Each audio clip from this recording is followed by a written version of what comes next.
कांग्रेस के पूर्व अध्यक्ष राहुल गांधी की किरकिरी पूरे देश में पहले से तो हो ही रही थी। अभी वर्तमान में दिए गए उनके कुछ बयानों को लेकर और पूरे देश में उनकी फजीहत हो रही है।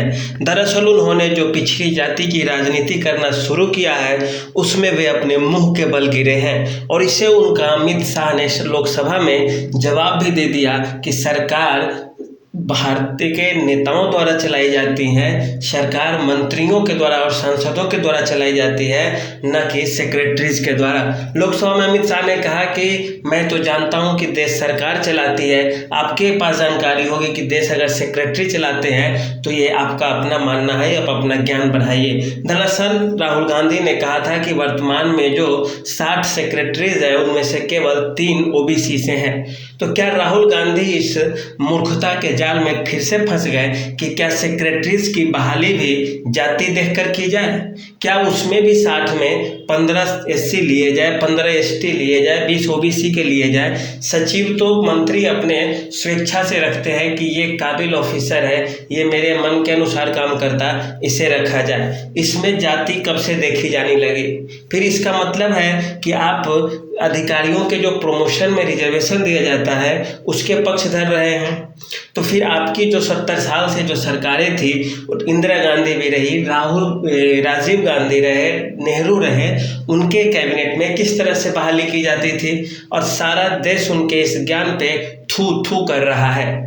कुछ तो यह भी कर रहे हैं कि कुछ दिन पहले वो असल में लालू यादव के साथ मटन खाए हैं। हो सकता है कि उनके दिमाग में भी वही मटन घुस गया हो और लालू यादव की नीति इनके ऊपर आ गई हो। राज्यों में जब चुनाव होते हैं, चाहे वे छत्तीसगढ़ हो या राजस्थान, उस समय इन्हें पिछड़ी जाति का चेहरा नहीं दिखता जिसे मुख्यमंत्री घोषित किया जाए।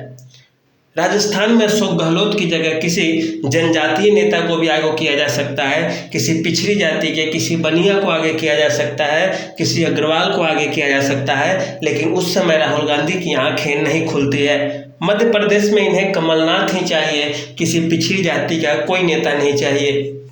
कांग्रेस अमेठी से लोकसभा चुनाव के लिए हमेशा अपने परिवार के लोगों को ही आगे करेगी।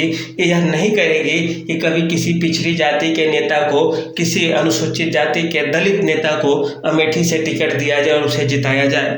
तो यह कब से इस चीज़ का शुभचिंतक हो गए कि यहाँ पे आप राजनीति में जाति को घुसा रहे हैं। राष्ट्रीय पार्टी होने के नाते कोई भी हो राष्ट्रीय पार्टी, वे जाति की राजनीति, धर्म की राजनीति नहीं करती।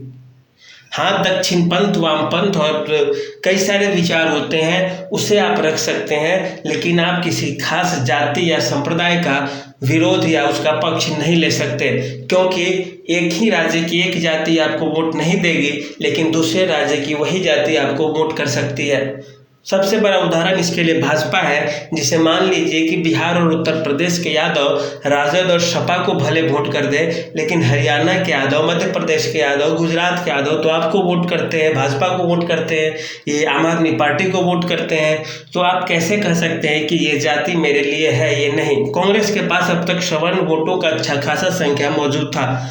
राजस्थान में भी सवर्ण कांग्रेस को वोट देते हैं, मध्य प्रदेश में भी देते हैं, छत्तीसगढ़ में भी देते हैं और हिमाचल में तो खोल कर देते हैं। इसके पश्चात अब जैसी राजनीति बदली, ये राहुल गांधी ने बयान दिया, इसका कोई प्रभाव नहीं पड़ने वाला, लेकिन उनके इस बयान को तो भाजपा चबा ही गई, क्योंकि भाजपा तो नेतृत्व ही करती है पिछड़ी जातियों का, वो पार्टी ही है, पिछड़ी जाति के समर्थन से बनी हुई पार्टी है, उसे बनियों की पार्टी भी कहा जाता है। लेकिन कांग्रेस के हाथ से अब सवर्ण जातियों का वोट समाप्त हो जाएगा।